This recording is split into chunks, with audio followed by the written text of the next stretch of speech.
आज स्कुलमा चाहिँ यस्तो रमाइलो भयो गाइज के भयो त्यो भिडियो अन्तिमसम्म हेरेर साथ दिनु होला। म चाहिँ बिहानै उठेर ब्रस गर्न लागेँ गाइज।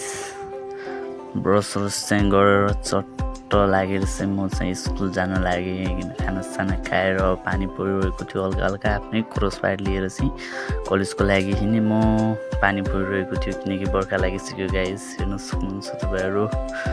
म चाहिँ गाइज रुजी भयो नि स्कुल चाहिँ पुगेँ। पुरै रुझ्यो गाइज। म चाहिँ पानी चाहिँ एकदमै खतरा पर्यो बिचमा रोकी जाँदा पनि त्यत्रो भिजेँ म चाहिँ गाइज। यस्तो छ अवस्था। यता चाहिँ सरले पढाइराख्नु भएको छ हेर्नुहोस्।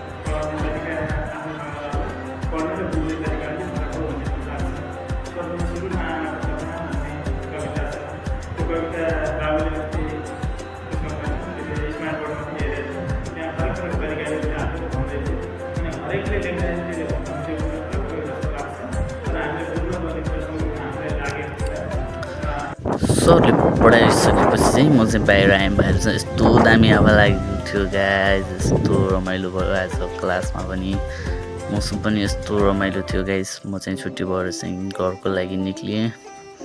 पानी परिरहेको थियो अलिअलि, त्यही पनि आफ्नो क्रसफायर लिएर चाहिँ अगाडि बढेँ म गाइज। त्यसपछि चाहिँ म यस्तैको होटलमा चाहिँ नास्ता खाम भनेर चाहिँ बसेँ। एकछिन बसिसकेपछि चाहिँ म नास्ता खाएर चाहिँ घरको लागि निक्लेँ। फेरि आफ्नै क्रसफायर लिएर यस्तो छ मेरो अवस्था। हेर्नुहोस् गाइज। भिडियो मन पऱ्यो भने लाइक कमेन्ट सेयर र सब्सक्राइब गरिदिनु होला। Thank you for watching. Bye bye guys. Support ल।